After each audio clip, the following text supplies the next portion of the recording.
A la Grecia antigua se le ha llegado a considerar como la cuna de la civilización occidental.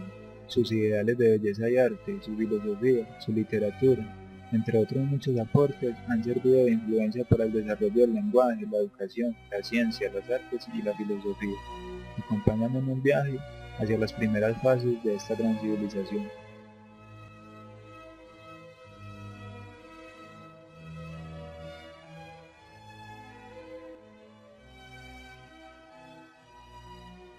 A modo de introducción, esta civilización, debido a su posición geográfica, se orientó básicamente a la acción marítima comercial expansiva, en buena parte debido a las características físicas del sur de la península de los Balcanes, favoreciendo así unas actividades más bien costeras y en dirección a ultramar.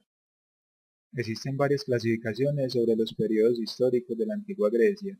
Este video se concentra en la Edad del Bronce y Edad del Hierro, comprendiendo el periodo minoico, micénico, la Edad Oscura y terminando en el periodo arcaico.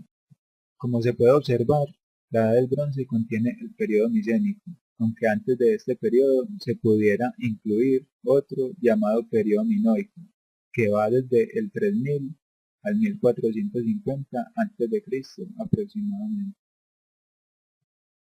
La Edad del Bronce puede decirse que es el periodo de la prehistoria en el que se desarrolla la técnica de ese metal, resultado de la aleación de cobre con estaño.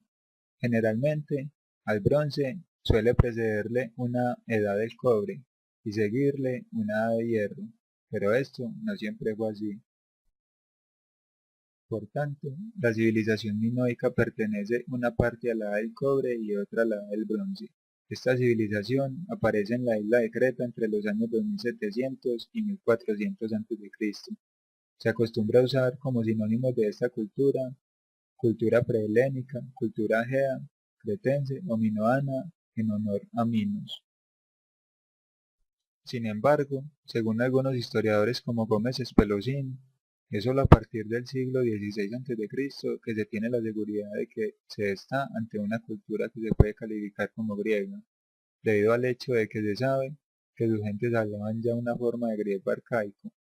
A partir de estos momentos, emergen una serie de reinos o principados de reducida extensión territorial, cuyos dirigentes controlaban una cantidad no despreciable de riquezas. Los ocupantes de la civilización micénica eran élites guerreras que acumularon tal cantidad de bienes, de materiales preciosos diversos y de procedencia también diversa, mediante el control de rutas comerciales e intercambios que surcaban la cuenca oriental del Egeo. Estas rutas y flujo de mercancías se hallaban anteriormente bajo el control de la llamada civilización minoica de Creta, que sobre todo en la primera mitad del segundo milenio antes de Cristo consiguió un elevado nivel de bienestar y refinamiento en sus diferentes realizaciones, a juzgar por los restos hallados en la propia Creta, como los complejos palaciales de Sonos, Festos o Sacros. A partir del 1500 a.C., en lugares como Micenas, Tirinto y Pilos, en el Peloponeso, aparece un tipo de complejos arquitectónicos que poseían una estructura política y social fuertemente jerarquizada. De esta forma, los reinos micénicos se convirtieron en una de las grandes potencias de la cuenca oriental del Mediterráneo a partir del 1500 a.C. y entraron en contacto con Egipto y algunos centros de las costas sirio-palestinas. En torno al 1200 a.C. se inicia un periodo de destrucciones y cuya principal consecuencia es la desaparición de los centros de poder micénicos, que durante casi 300 años habían dominado con auténtica hegemonía sobre la cuenca oriental del Egeo y buena parte del Mediterráneo. Cabe aclarar que la civilización minoica pereció poco antes que la micénica. Algunas versiones señalan que fueron invadidos por estos últimos, mientras que otras se inclinan a afirmar que la desaparición del reino de Creta se debió a una catástrofe natural. Luego de la desaparición de los complejos de poder micénicos entre el siglo XII a.C., se inicia un periodo que se ha denominado Edad Oscura, en buena parte debido a la escasez de fuentes literarias, ya que la escritura habría desaparecido junto con los centros de poder micénicos. Este periodo también significó la transición del bronce al hierro.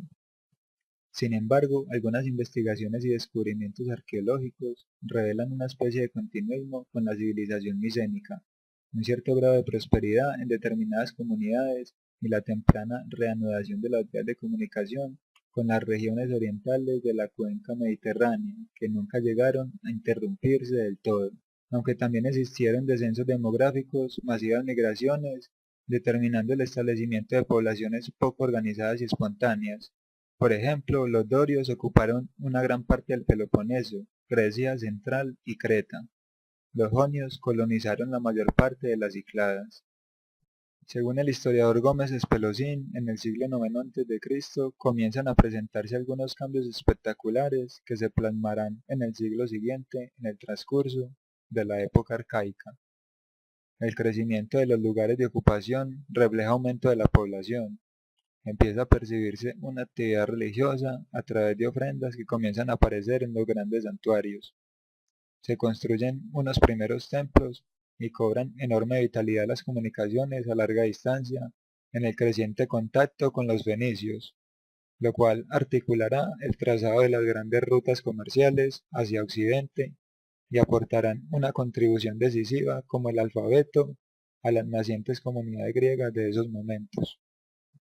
La reaparición de la escritura a través del contacto fenicio, el surgimiento de la literatura, el nacimiento de las leyes escritas, el intento de una ordenación coherente y racional del universo, la construcción de edificaciones monumentales de carácter religioso o la aparición de un instrumento decisivo como la moneda, serán factores claves dentro del desarrollo histórico de la antigua Grecia, tal como lo indica el historiador Gómez Espelosín. La inevitable mezcla con otras gentes a lo largo del proceso de fundación tuvo también importantes consecuencias en el terreno simbólico e ideológico, ya que fue en estos momentos cuando comenzaron a perfilarse las señas de identidad de la civilización griega, reforzadas por dos elementos simbólicos tan importantes como los poemas homéricos y la aparición de los grandes santuarios. Este fue también un periodo de crecimiento demográfico que impulsó la búsqueda de nuevos espacios que habitar. La polis se convertirá en una forma típica de organización sociopolítica entre los griegos. Aristóteles la definía como una comunidad de ciudadanos con un sistema de gobierno. Sin embargo, a partir de la fragilidad de nuevos líderes griegos que debían mantener su posición hegemónica, dio paso a la emergencia de grupos oligárquicos, el gobierno de unos pocos, que desempeñaron el poder en la mayoría de ciudades griegas durante este periodo.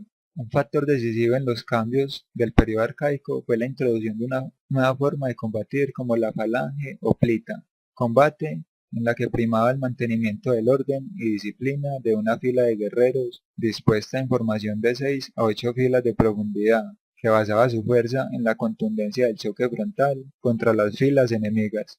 La expansión de los griegos por extensas zonas de la cuenca mediterránea y del Mar Negro, y sus contactos con otros pueblos, civilizaciones, reinos y monarquías, tuvieron el efecto de suscitar una gran curiosidad por el mundo exterior, en el aspecto geográfico, etnográfico y cultural, y dar inicio a las primeras representaciones del mundo conocido que había experimentado una gran ampliación de horizonte durante este tiempo.